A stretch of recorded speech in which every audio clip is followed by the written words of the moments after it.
Medical university Multan के VC Mustafa कमाल साहब कोरोना वायरस की इस वबा का शिकार हुए। उनका और उनके बाकी जो दोस्त, उनके कुलीग्स, उनके डॉक्टर्स, पैरामेडिक्स इस बीमारी का शिकार हुए हैं, उनकी फैमिली से ताज़ियत से करूँगा। एक तरफ हुकूमत कह रही है कि कोरोना कटेल हो रहा है, दूसरी तरफ डॉक्टर्स और सीनियर डॉक्टर्स वो इसका शिकार हो रहे हैं। हम अपने घर टेस्ट ख़त्म करके चैन के शादियाने बजाने शुरू हो गए कि सब अच्छा हो गया, और गवर्नमेंट के इस रवैये से लोगों ने बाय एंड लार्ज ये लेसन ले लिया है कि मामला ठीक है, लिहाजा लोग बहुत इजी हो रहे हैं। ये एक ख़तरनाक सूरत हाल है, एक वार्निंग है। हम सबको इस पर समझने की ज़रूरत है, और ये एक अफसोसनाक सूरत हाल भी है। दूसरा, कल तालिबान के साबिक या शायद मौजूदा भी साबिक तर्जुमान एहसानुल्लाह एहसान ने एक ट्वीट किया था। ये तालिबान के तर्जुमान थे, पाकिस्तान के ऊपर होने वाले हमलों में ये बढ़ चढ़ के शामिल थे। अफवाज पाकिस्तान पे, GHQ पे, APS के सानहे में या बाकी जगहों पे पाकिस्तान के ऊपर होने वाले, पाकिस्तान की सालमियत के ऊपर होने वाले हमलों में ये बढ़ चढ़ के पेश थे। फिर ये गिरफ्तार हुए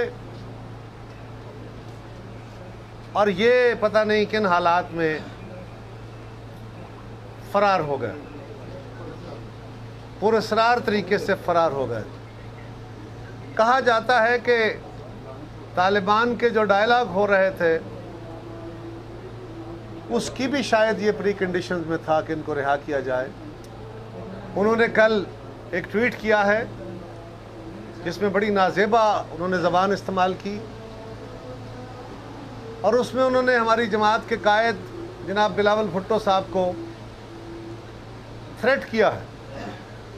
उसमें उन्होंने एडमिट किया है कि हमने मोहतरमा बेनज़ीर भुट्टो शहीद को किस तरह शहीद किया,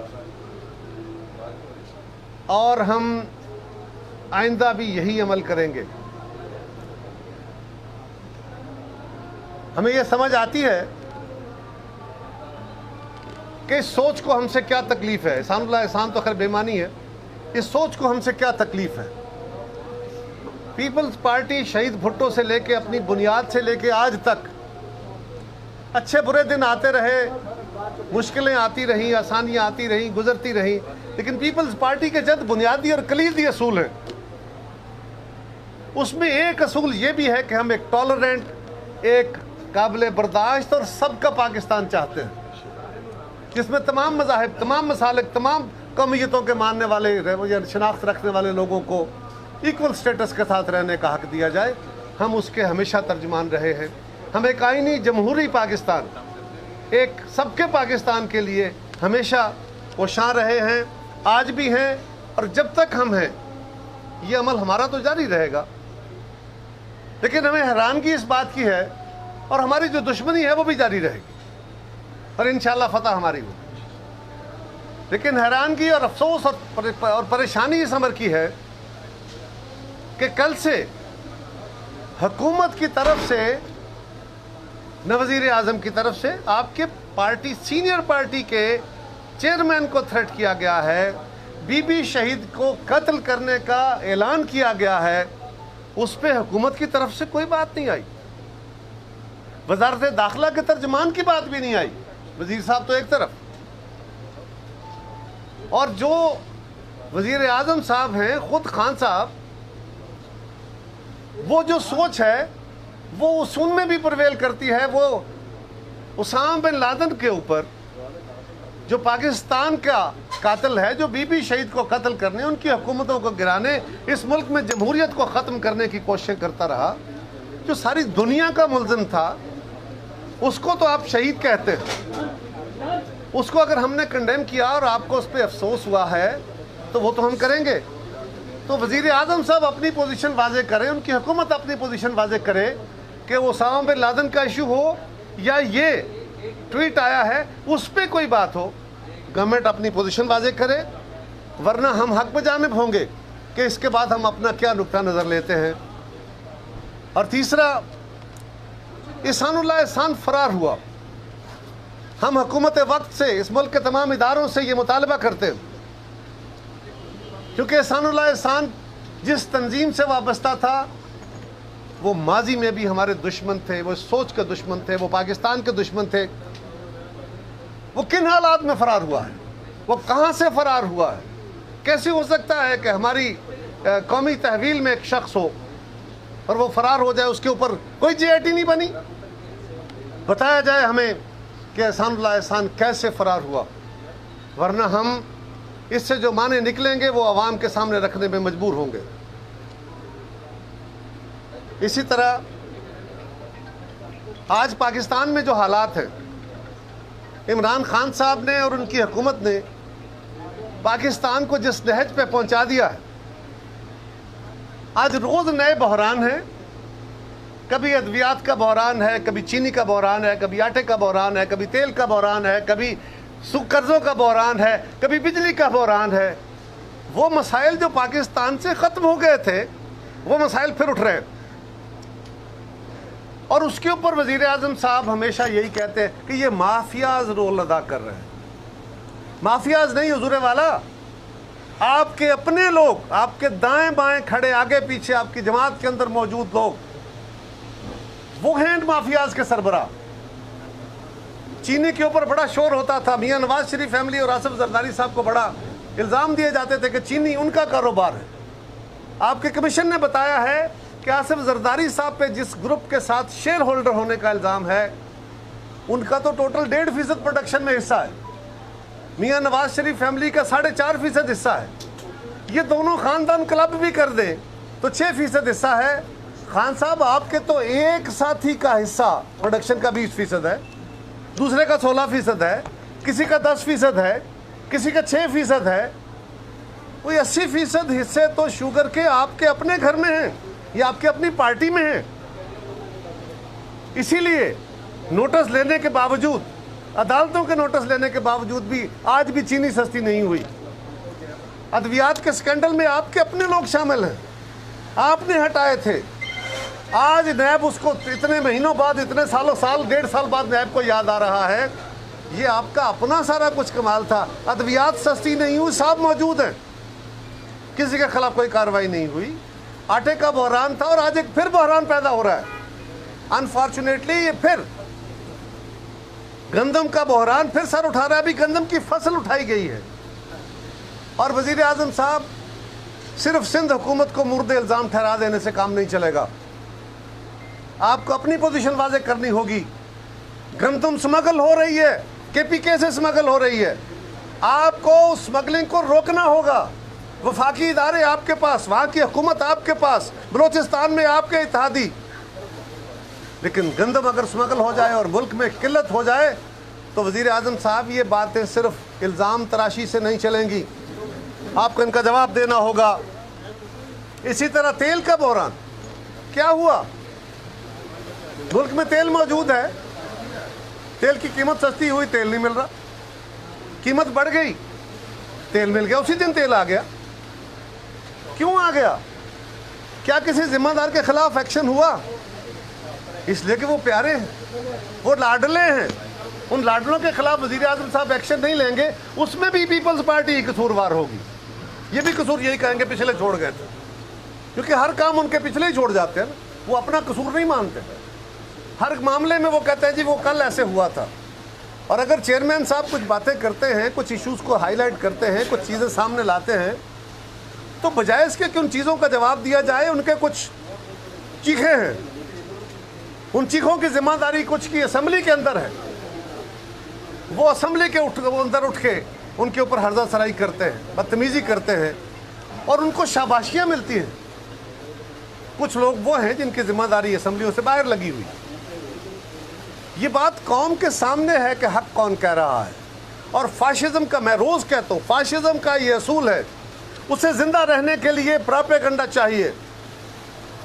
उसका हथियार सर्विस नहीं होती, उसका हथियार प्रोपेगेंडा होता है। फाशिज्म का दूसरा असूल, उसको दुश्मन चाहिए होता है। वो अपने मुखालफों को, सियासी मुखालफों को, वो मुल्क दुश्मन उसके साथ मिल जाए तो वो मुहब्बे वतन है। जिनको पाकिस्तान के इदारे कहते रहे कि ये पाकिस्तान के कातिल हैं, पाकिस्तान के खिलाफ साजिशें करते हैं, हिंदुस्तान से पैसे लेते हैं, हिंदुस्तान से ट्रेनिंगें लेते हैं, वो साथ मिल गए, मुहब्बे वतन हो गए। और अपोजिशन की सारी जमातें वो गद्दार हो गई। वो उनको अपने दुश्मन चाहिए। और इसी तरह उनको चाहिए कि उनके हर मामले में साजिश हो उनके खिलाफ, क्योंकि उनके खिलाफ और तो कुछ हो नहीं सकता। लोगों को क्या कहें? तो हर माम दवाइयाँ महंगी साजिश होगी, चीनी महंगी साजिश होगी, आटा महंगा साजिश होगी, तेल महंगा साजिश हो गई, नौकरियाँ नहीं मिल रही साजिश हो गई, एक्सपोर्ट नहीं हो रही साजिश हो गई, इकोनॉमी बैठ गई साजिश हो गई, कोरोना फैल गया साजिश हो गई। ये भी हमारा कसूर है। तो ये साजिशी थ्योरी नहीं चलेगी खान साहब। लोग आपसे 2 साल का हिसाब पूछ रहे हैं। आज भी आप कंटेनर पे खड़े हैं और उनकी हर तकरीर आज भी वही है, उनके हर स्पोक्स पर्सन का बयान वही है, जैसे माजी की बातें हों।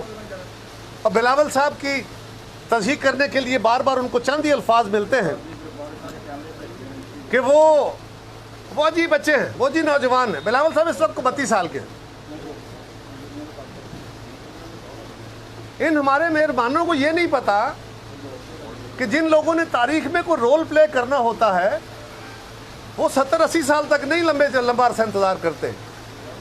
जुल्फ़िकार अली भुट्टो शहीद 30 साल की उम्र में वजीर थे और 42 साल की उम्र में इस मुल्क के सदर बने, वजीर आजम बने। 51 साल की उम्र में शहीद कर दिए गए।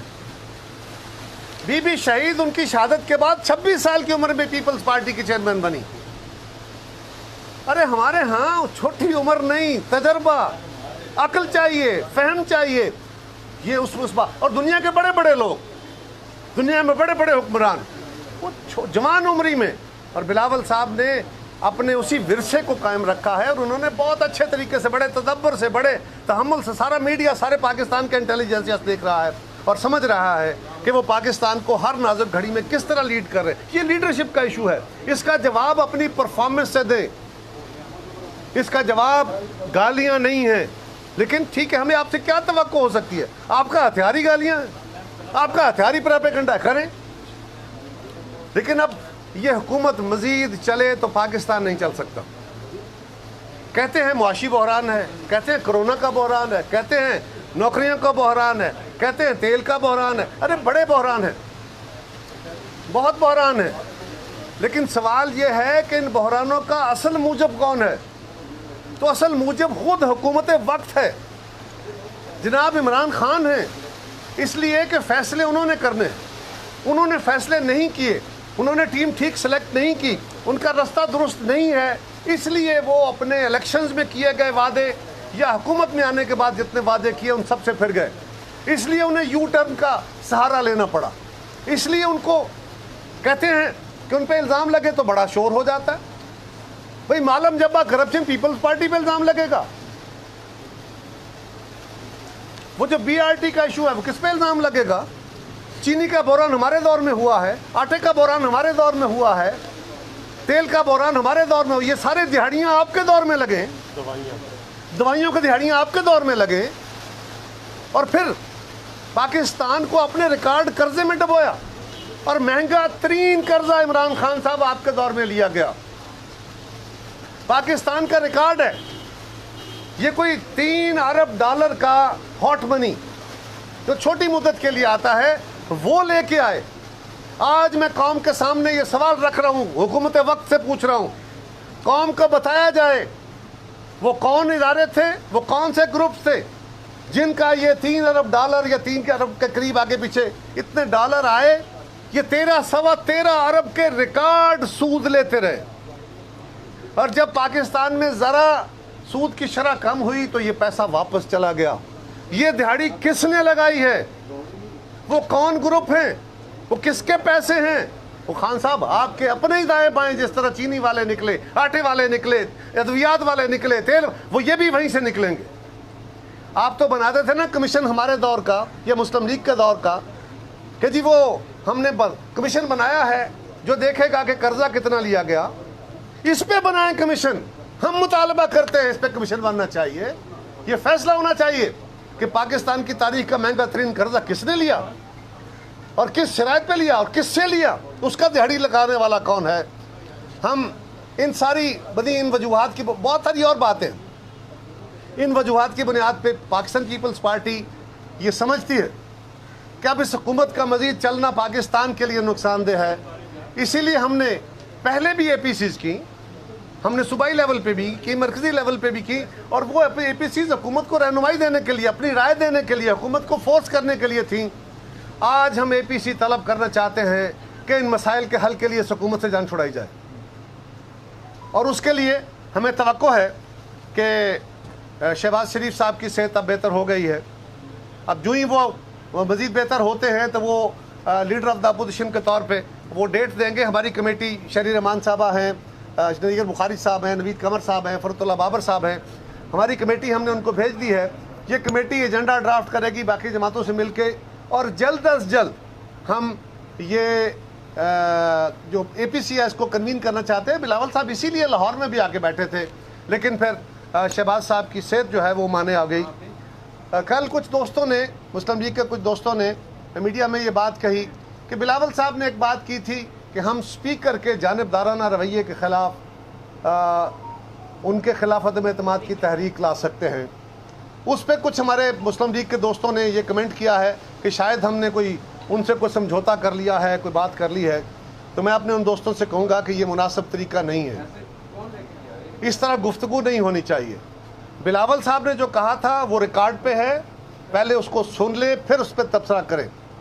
बिलावल साहब ने कहा था कि स्पीकर साहब का रवैया भी बहुत बाइस्ड है, वो हमें बात नहीं करने देते, लिहाजा उनके इस रवैये के ख़िलाफ़ एक करारदाद लाई जाए, एक मोशन लाई जाए अदम एतमाद की। ये भी हम एजेंडे में रखेंगे APC में। पीपल्स पार्टी अपने तौर पे तो नहीं रख सकती, हमारे पास तो वो तादाद नहीं है।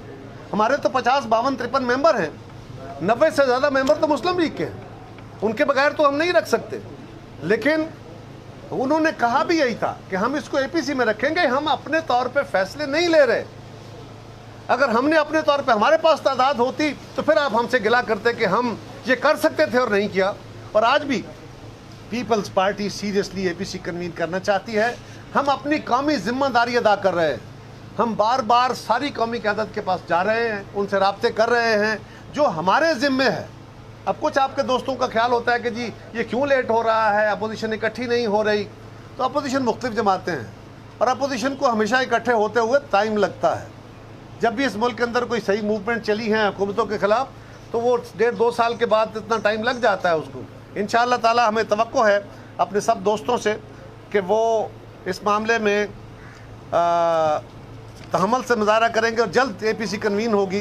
कोरोना वायरस के ऊपर एक बात, हमारी पिछली जो चेयरमैन साहब के साथ PSF की मीटिंग हुई, और आज भी मीटिंग के अंदर हमारे PSF के जो पंजाब के सदर हैं उन्होंने ये मामला उठाया कि कोरोना का बहुत बड़ा इफ़ेक्ट पाकिस्तान के तलबा पे हुआ है, तालिब इल्मों को बहुत उसका नुकसान हुआ है, और उनके इदारे जो हैं वो सारे तलबा के पास तो वो फैसिलिटी नहीं है, और इदारे उनको फ़ीसों में ये रियायत नहीं दे रहे, यूनिवर्सिटियाँ फ़ीसों में रियायत नहीं दे रही।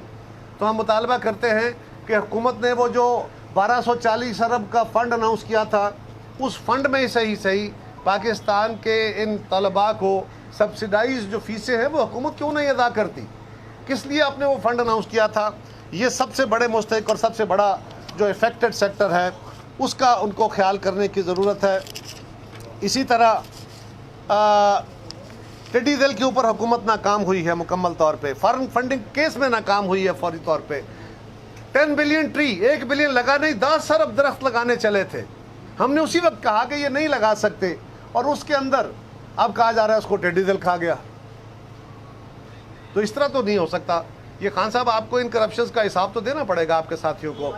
ये हम हैं जी 10 लाख नहीं, वो 10 अरब का उन्होंने ऐलान किया था।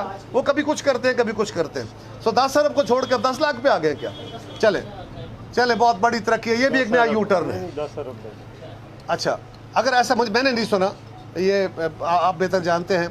सो गुजारिश ये है कि हम चाहते हैं कि हम इत्तेफाक राय से वो रास्ता इख्तियार करें कि हुकूमत को घर भेजा जाए। ये कहना कि हम कोई इस मुतालबे से कोई गैर जमहूरी बात कर रहे हैं, नहीं, हम आइन कानून और जमहूरी असूलों के मुताबिक बात कर रहे हैं। हम किसी एम्पायर के इशारे पे बातें नहीं कर रहे। हम जाके सड़कें ब्लॉक नहीं करना चाहते, लेकिन अगर हमें जिस तरह चेयरमैन साहब ने कहा कि अगर और कोई रास्ता ना छोड़ा गया तो फिर वो रास्ता भी जमहूरी रास्ता होगा। लेकिन हम अभी चाह रहे हैं कि जो इनको लाने वाले हैं उनसे भी हमारी गुजारिश है कि जिस तरह सियासी जमातों ने सीखा है और सीखना है, अभी भी सीखना है, मीडिया ने सीखा है और सीखना है, उनको भी सीखना है, अदालतों को भी सीखना है कि इस मुल्क के अंदर सिलेक्शन कभी नहीं चली। जब जब सिलेक्शन हुई है या डायरेक्ट इंटरवेंशन हुई है, नुकसान हुआ है। दुनिया का तजर्बा इलेक्शन है, आज़ाद खुद मुख्तार इलेक्शन। सो हम समझते हैं कि इस वक्त एक दफ़ा सारी कुव्वतों को पीछे हटें, सियासी कुव्वतों को ये फैसला करने दें और इन असम्बलियों के अंदर से नए हुक्मरान, एक नई हुकूमतें तश्कील दी जाएँ। इसलिए कि आप ज़रा गौर करें, आपने पंजाब जैसे इतने बड़े सूबे के लिए पहले जिस शख्स का इंतखाब किया, मुझे उनसे कोई गिला नहीं है, वो भले आदमी होंगे, मैं जानता नहीं उनको, लेकिन आप ज़रा गौर कीजिए उनका तजुर्बा क्या है। जो शख्स ज़िंदगी में पहली दफ़ा पंजाब असम्बली में दाखिल होता है, उसे कैबिनेट का पता नहीं, उसे रूल्स का पता नहीं, आपने उसको डायरेक्टली पंजाब का चीफ मिनिस्टर बनाया है। उसकी तालीमी काबिलियत कोई बहुत ज़्यादा है, दुनिया में बहुत नोन है, कोई दुनिया में बहुत बड़ा ऑर्गेनाइजेशन चलाने का तजर्बा था, कोई खान साहब के साथ बड़ी देरीना पुरानी रफाकत थी कि जानते थे क्या है, वो आपने बना दिए। और फिर हम कहें कि पंजाब में जादू चलता है तो आप गिला करते हैं, आपको गुस्सा लगता है बड़ा। हम क्या करें, क्या कहें, ये जादू नहीं तो क्या है, जादू की छड़ी से चल रहा है ना। तो गुजारिश है कि ये भी नहीं चल सकता। हम समझते हैं कि इन असम्बलियों के अंदर से नई हुकूमत तश्कील, दुनिया में ऐसा होता है, अगर हुकूमत फेल हो जाती है असम्बलियों के अंदर से नए इत्तेहाद, और इस हुकूमत के पास किसी जगह पे भी अपनी हुकूमत नहीं है। मरकज़ में और पंजाब में दोनों जगह ये इत्तेहादी हुकूमतें हैं, और इत्तेहादी कुछ साथ छोड़ गए, कुछ बैठे हैं परवाज़ लेने के लिए, और वो मजबूर हैं, उन्हें पता है कि लोग इस वक्त पाकिस्तान के उनको इस हुकूमत के साथ ही अपने गुस्से का शिकार करेंगे, लिहाजा वो हुकूमत का साथ छोड़ रहे हैं। लेकिन जो नहीं छोड़ने दे रहे, जिन्होंने हुकूमत बनवाई थी, जिन्होंने इत्तेहादी खड़े किए थे, हम उनसे भी कह रहे हैं कि ये सेनेट के चेयरमैन वाला काम नहीं चले, आज़ादी से इस मुल्क के अंदर वो तरीक़ाकार अडाप्ट करें जो दुनिया में आजमूदा है। चंद लोगों का, खा वो वर्दी वाले हो, खा वो सियासतदान हो, खा वो जज हो, खा वो ब्यूरोक्रेट हो, खा वो इंटेलिजेंसिया हो, चंद लोगों की सोच पाकिस्तान के लोगों के इज्तिमाई शऊर से बड़ी नहीं है। इज्तिमाई शऊर ही हमेशा अच्छा और बड़ा शऊर होता है, यही दुनिया का तजर्बा, इसे चलने दीजिए। और क्या एक आखिरी गुजारिश ये है कि 18वीं तरमीम के ऊपर और NFC के ऊपर डिबेट छेड़ दी गई, ये हम कह रहे थे ना पहले, और कहा जाता था कि ये पता नहीं कहाँ से बात लेके आ गए, ये तो ऐसी बात ही नहीं है। लेकिन अब तो सेनेट में इस पर बाकायदा डिबेट हो गई, इस पर वोट हो गए। सो गवर्नमेंट का इरादा सामने आ गया, गवर्नमेंट के लोगों की स्पीचेस सामने आ गई। अब जरा गौर करें, इतना बोदा है इनका इल्ज़ाम। एतराज़ नंबर 1, एतराज़ ये होता है कि NFC इसलिए दुरुस्त करना चाहिए, कोई एतराज़ प्रॉपर नहीं है। एक नंबर 1 कि जो वो सूबों जो हैं वो अपने दिफा में भी पैसे दें, वो कर्जा जो अदा करना है उसके भी पैसे दें। तो भाई मेरा सवाल है, जो 41.5 या 41% हिस्सा डिविजिबल पूल से मरकज़ को जा रहा है, वो क्या इस्लामाबाद की आमदन है?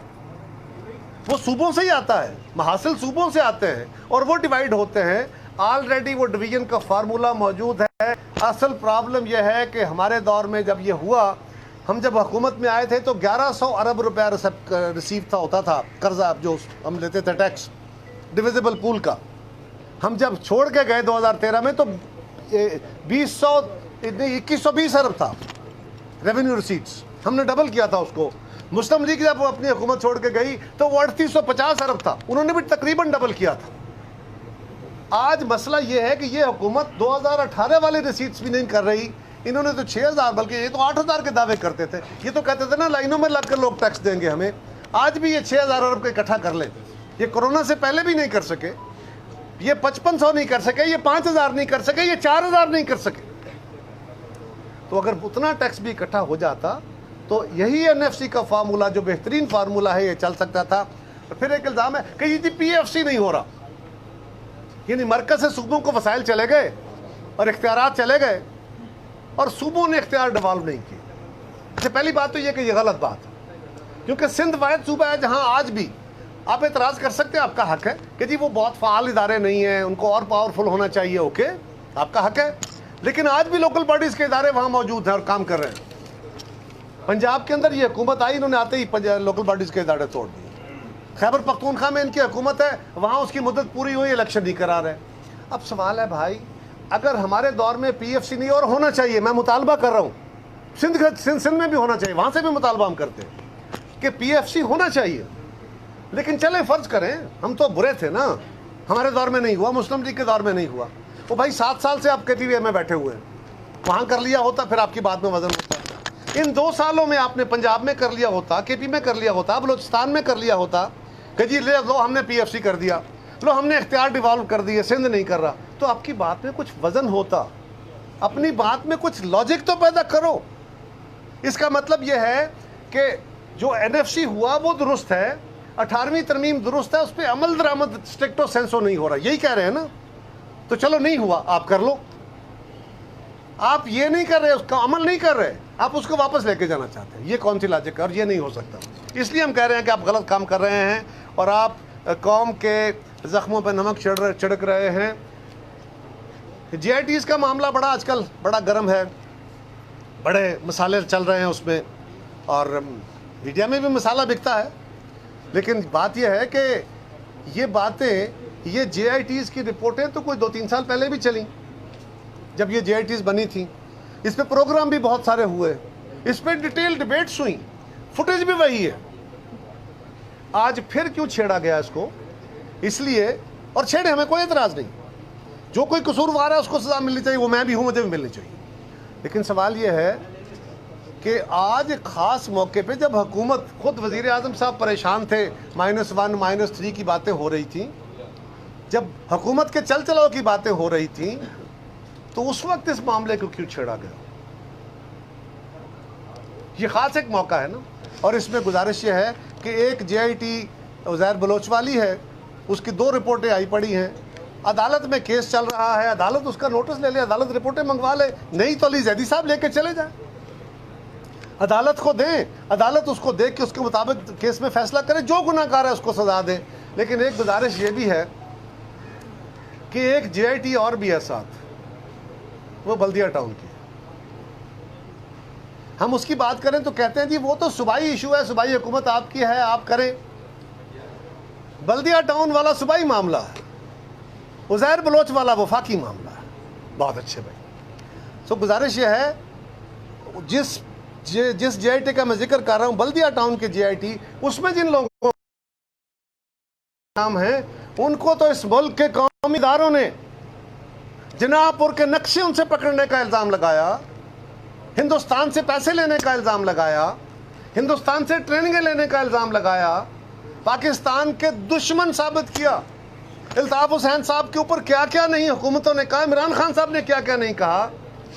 वही लोग जब आपके साथ आ गए तो उनके सारे गुनाह बख्शे गए।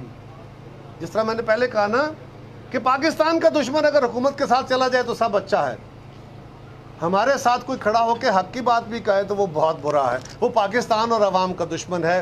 ये दुश्मनी की बात दूसरों पर टालते हुए बात नहीं बनेगी। 2 साल चल गए खान साहब, अब कौम को आप मज़ीद बहका नहीं सकते।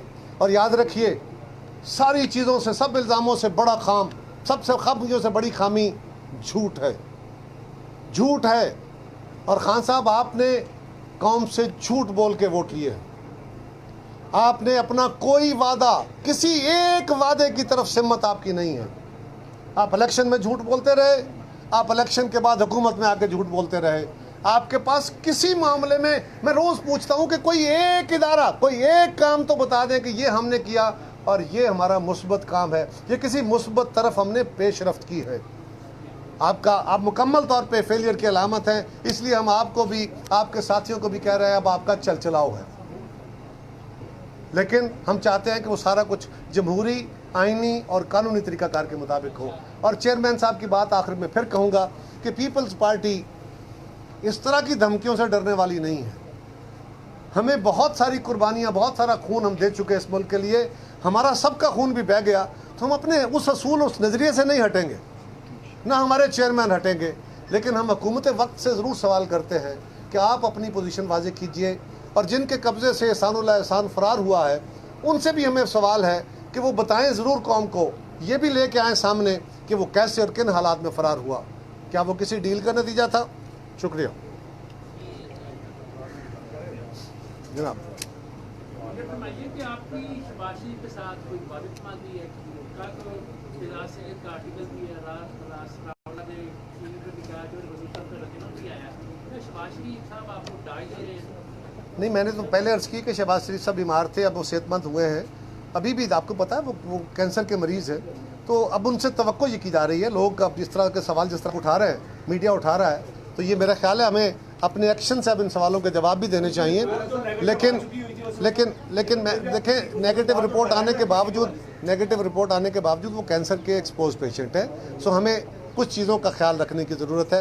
राना सनाउल्लाह साहब ने जो बात की, मैंने उसकी वजाहत कर दी कि बिलावल साहब ने जो बात कही थी कि हम स्पीकर साहब के रवैये के ख़िलाफ़ नो कॉन्फिडेंस की मोशन का इरादा नहीं उधर रखेंगे APC में, और APC से फैसला कराएंगे। पीपल्स पार्टी के पास तो ये अक्सरियत है ही नहीं कि हम कर सकें, इसलिए ये लॉजिकल बात है कि वहीं से बात होनी थी, तो वो जल्दी कन्वीन कराएं ताकि इस पे फैसले हो सकें। ये बताएं कि ऐसा नहीं है कि आप और PMLN जो है वो हुकूमत को रुखसत करने के हवाले से इस एक बात के हवाले से सेम पेज पे नहीं है। आप कहते हैं कि विद इन असेंबली चेंज आए और वो कहते हैं कि नए इलेक्शन होने चाहिए, क्या यही वजह है कि जो APC के इनेकाद में रुकावट है? फारूकी साहब, हम ये कह रहे हैं कि पहले आइन कानून और असूल के मुताबिक, जमहूरी असूलों के मुताबिक, पार्लिमानी असूलों के मुताबिक जो प्लेयर्स हैं वो पीछे हटे, न्यूट्रली इन असम्बलियों को मौका दिया जाए, असम्बली के अंदर से एक नई हुकूमत तश्कील पाए, एक कोशिश होनी चाहिए। हैं जी, ख्वाजा आसिफ जो कह रहे हैं वो तो ये, हाँ, और ख्वाजा आसिफ साहब का भी इस तरह का ख्याल है। सो इन असम्बलियों को मौका मिलना चाहिए, और अगर ऐसा हो गया तो बहुत अच्छे, दुनिया में बहुत सारे तजर्बे ऐसे हो चुके हैं, और अगर ऐसा नहीं होता तो फिर यकीनन इलेक्शन के अलावा कोई रास्ता नहीं है, तो फिर इलेक्शन की तरफ जाएंगे। तो इसमें कोई दूसरी राय नहीं है, एक जगह एक मंजिल अचीव करने के लिए दो रास्ते हैं। आपकी बात हटवी नहीं है। नहीं, मैं कह रहा हूँ कि बात यह है, हम APC में रख के इसी का फैसला करना चाहते हैं ना, ये राय है ना, इसके ऊपर APC में डिबेट कर लेंगे और फैसला हो जाएगा। आप बार-बार अंपायर और प्लेयर्स की बात करते हैं। मुस्लिम लीग नून और पीपल्स पार्टी की अगर 10 साल ये जमहूरी दौर है, सियासत की बात की जाए तो जब डंडे वालों को आपकी जरूरत पड़ी आपने उन्हें एक्सटेंशन दे दी, कोई मजम्मत नहीं की। अब कौम आप दोनों जमातों पर किस तरह एतबार कर दे? आप किसी न किसी तरीके से तो आप भी सहूलत कार्ड बनते हैं, अदारों को मजबूत नहीं होने देते, जहाँ मसलत पसंदी का शिकार होते हैं वहाँ हो जाते हैं, तो किस तरह ये जमहूरियत? देखिए, आपका सवाल जायज़ है, आपको मुझसे ये गिला बनता है, मैं इससे डिसएग्री नहीं करता, ये ठीक बात है, कौम हमसे ये सवाल करने में हक बजान है। लेकिन सवाल ये है कि हमने तो हर दौर में आइन कानून और इसके अंदर रह के खेलने की सज़ा पाई है, इन मुतालबों की सज़ा पाई है। हमने तो इंच इंच करके सिविल सुप्रीमेसी की जगह गेन करने की कोशिश की है। बीबी शहीद ने भी यही किया, भुट्टो शहीद ने भी यही किया, बीबी शहीद ने भी यही किया, हमने भी यही किया, बुरे तरीन हालात में भी हमने ये काम किया।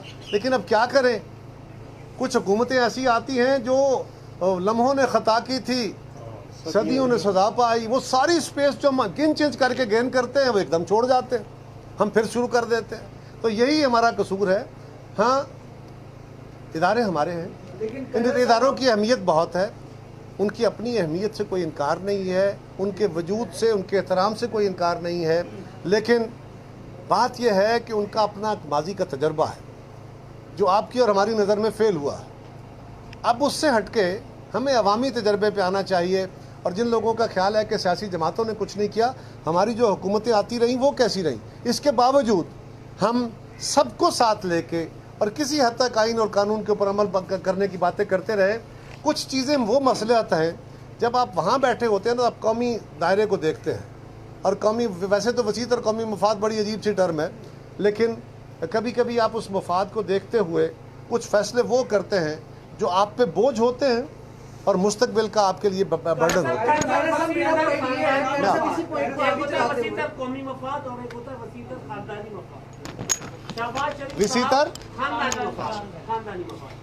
शहबाज शरीफ साहब और उनके खानदान ने जो खबरें चली और जो कुछ हालात हुआ, बाहर चले गए, उन्होंने अपने खानदान को सेव कर लिया, बचा लिया, अब आपको लग नहीं रहा है कि ये वही मुसलहत है कि आप 1 महीने से पीछे पीछे हैं, वो आगे आगे, आप फोन करते हैं वो फोन का जवाब नहीं देते, वो आपको 1 हफ्ता पहले फोन करके आज तक तारीख नहीं देते। शहबाज शरीफ बिल्कुल कैंसर के मरीज हैं, बीमार भी हैं, लेकिन मुस्लिम लीग नून शहबाज शरीफ पे खत्म नहीं हो जाती। मेरा सवाल ये है कि क्या मुस्लिम लीग नून उसी मुसलहत का शिकार तो नहीं, या जो डील उन्होंने माजी में की थी उसी तरह डील करके बाहर बैठे हुए और आपको उन्होंने अपने पीछे लगाया हुआ है? साहब इसी पॉइंट में थोड़ा ऐड कर लीजिएगा। मैं ये कहना चाह रहा हूँ कि आपने पहले कहा कि हम कोशिश करते हैं आहिस्ता आहिस्ता जमहूरी सिविलियन सुप्रीमेसी की तरफ ले जाने की, और फिर दूसरा सेटअप आता है वो उसे पूरा का पूरा जो है वो डाउन कर देता है, जीरो से हम दोबारा स्टार्ट लेते हैं। अब आप दोबारा किसी उसी पे रिलाई नहीं करने जा रहे हैं कि जिन लोगों ने दोबारा आपके सारे के सारे सिविलियन सुप्रीमेसी वाले मामले को ठप कर दिया और अब वो दोबारा आपके साथ मिल के जो है वो सिविलियन सुप्रीमेसी के लिए क्या कोशिश करेंगे? आपको लगता है ऐसा?